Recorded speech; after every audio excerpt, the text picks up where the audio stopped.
साधु नामं दर्शनं कूणे भूतानि साधवा कालते फलते तीर्थ साधु सदा समागम। सर्वप्रथम संत सम्राट सदगुरु बंदी जोड़ कर साहिब से स्मरण बंदगी करते हुए बड़ैया आश्रम के हमारे आचार्य साहेब के चरणों में साहिब बंदगी और इस आश्रम में सत्संग के प्रांगण में उपस्थित बुद्ध मंगल संत साधुजन के चरणों में साहिब बंदगी और ज्ञानवती माताएं बहनें श्रद्धालु भक्तगण नेमी प्रेमी सज्जनों को साहिब। तो धर्म बंधुओं, आज एक पूर्णिमा का दिन बड़े सौभाग्य का है और हर महीने के ये दिन हमारे भक्तों को लाभान्वित करने के अवसर पर हमारे संत समाज दूर दराज से आते हैं और हमारे भंडार में उपस्थित कितने श्रद्धालु भक्तगण हैं जो भोजन भंडार में अपना परिश्रम करते हैं और हमारी माताएं बहनें, उनका सर्वप्रथम मैं आभार और धन्यवाद व्यक्त करता हूँ और एक बार उनके लिए ताली बजा दीजिए। तो धर्म बंधु, ये सत्संग का प्रांगण है, यहाँ पे हम सब बिगड़े हुए हैं, यहाँ पे हम आपको सुधारने के लिए आए और सुधारने के लिए आए। ये वचन है, ये हमारा नहीं, हमारे सद्गुरुओं का प्रसाद के रूप में हमारे से मुखों से निकल रहा है। कोई हमारा बनावटी नहीं है कि हमने इसको खेत में उपजाया। हमारे गुरुजनों से सुने हैं, समझे हैं, कहीं से जानकारी नहीं है, वही आपके समक्ष प्रस्तुत करते हैं।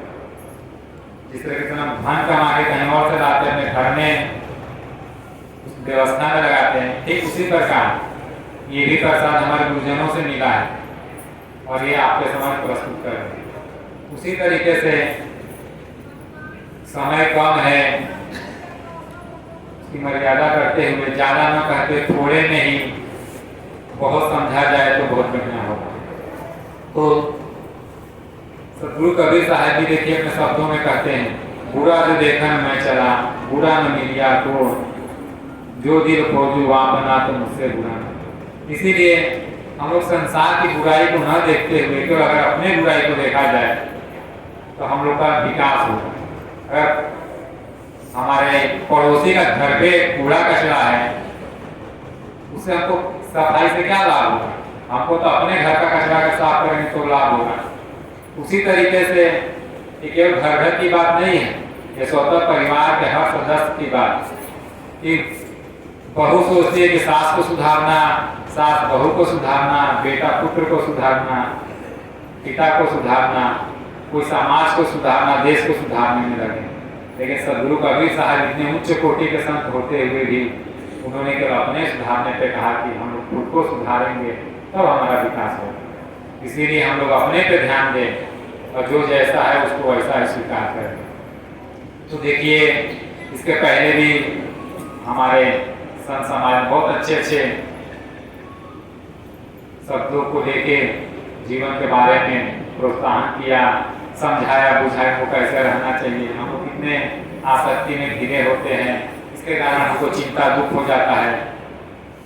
उसी तरीके से एक दृष्टांत के माध्यम से आपके समक्ष में साझा कर रहे हैं।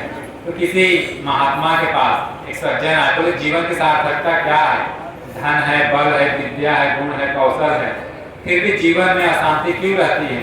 कोई दुख आता है, इंसान परेशान हो जाता है, किसी का बेटा की मृत्यु हो जाए, किसी की अकाल मृत्यु हो जाए, कोई रोग आ जाए, हम परेशान हो जाते हैं। ऐसा क्यों हो जाता है जीवन में? महात्मा बोले, ठीक है, बहुत अच्छा प्रश्न किया। तो महात्मा ने भक्त से पूछा, आपका कोई बेटा है? कहा, हाँ गुरुजी हमारे बेटे हैं। बोले, आपका भाई उनके बेटे हैं? बोलता, हाँ उनके भी बेटे हैं। बोलता, आपके पड़ोसी है उनका बेटा है? कहता, हाँ उनके भी बेटा है। बोलता गांव का कोई ऐसा व्यक्ति है जिसे बस आप तो जानते हो कि मेरे गांव में रहता है, कोई लेना देना नहीं, उसका बेटा है। बोलता हाँ उसका भी बेटा है। तो बोलते हैं अगर आपके बेटे की मृत्यु हो जाए, अपने तो मत लीजिए, लेकिन समझाने के लिए वो कहते हैं अगर आपके बेटे की अचानक मृत्यु हो जाए तो क्या होगा, कितना दुख होगा आपको। बोलते हैं गुरुजी हम तो जी नहीं पाएंगे, हम बहुत परेशान, हमारा जीना ही दुर्लभ हो जाएगा, हम इतना प्रेम अपने बेटे से करते हैं। बोलते हाँ ठीक करते हैं। बोलता है अगर आपके भाई के बेटे की मृत्यु हो जाए तब। बोलता है गुरुजी दुख तो उसका भी मुझे बहुत होगा, लेकिन जितना मेरा बेटा मरा उतना दुख नहीं होगा। बोलता ठीक करते हैं। बोलता अगर पड़ोसी का बेटा मर जाए तब। बोलता ये भी अच्छा नहीं होगा गुरुजी, लेकिन दुख तो होगा लेकिन उतना दुख नहीं होगा जितना मेरे भाई का बेटा मरा। ठीक है। फिर बोलते हैं अगर तुम्हारे वो गांव का जो व्यक्ति है उसका बेटा मर जाए तब। बोलता कुछ भी दुख नहीं होगा गुरुजी, थोड़ा भी दुख नहीं होगा। अच्छी तो बात नहीं है किसी का अगर बेटा का मृत्यु हो जाए, अच्छी बात नहीं है, लेकिन मुझे थोड़ा भी दुख नहीं होगा। बोला ठीक। कहते हैं आप देखिए उनके समुद्र के किनारे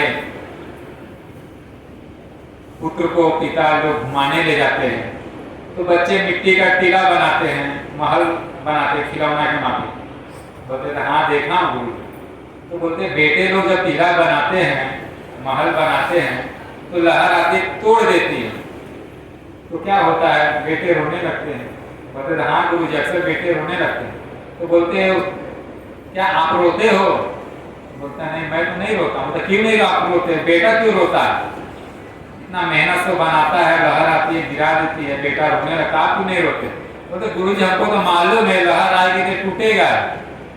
बोलता था हाँ बस यही ज्ञान कि हम भी अपने जीवन में पिता रूप का अगर ध्यान रखेंगे तो हम भी संसार में रोएंगे नहीं, दुख आएगा हमको पता चल जाएगा कि लहर आएगी और ये नष्ट करेगी, तो हम रोएंगे नहीं, क्योंकि पिता तुल्य ज्ञानी हो जाएंगे।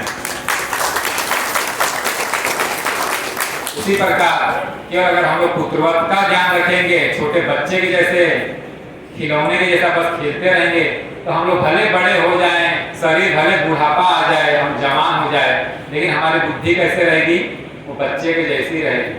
और नाना प्रकार का दिक्कत परेशानी जब आएगा, लड़ाई झगड़ा होगा, अकाल मृत्यु होगा, तो हम लोग उसी बच्चे के जैसा रोते रहते हैं, खिलौने के जैसे। इस तरीके से हमको भी सदगुरु से, सज्जनों से, संत महात्माओं से ज्ञान मिलता है कि हमको भी इस तरीके से ज्ञान कर ये सब हवाएं आते जाते रहेगी, हमको ज्ञानवान होके अपने विवेक को जगाना चाहिए, अपना जीवन व्यापन करना चाहिए। और दूसरी तरफ धर्म बंधुओं, अपने जीवन को बहुत जीवन संघर्षमय है, इसमें देखिए गलतियां सबसे होती है, किसी से कम होती है तो किसी से ज्यादा होती है।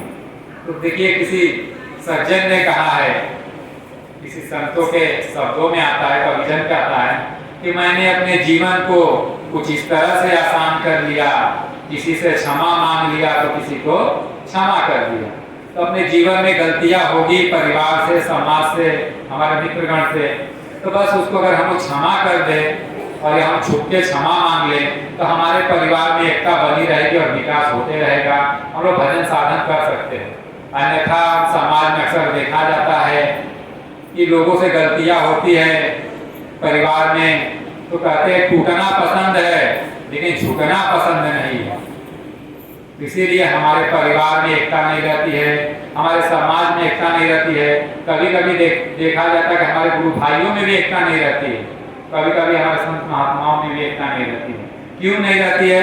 कि एक क्षमा मांगता नहीं है और एक क्षमा करता नहीं है। तो सदगुरु कबीर साहब करके शब्द एक ही साथी में जीवन का सार कहते हैं, जहां दया तहां धर्म है,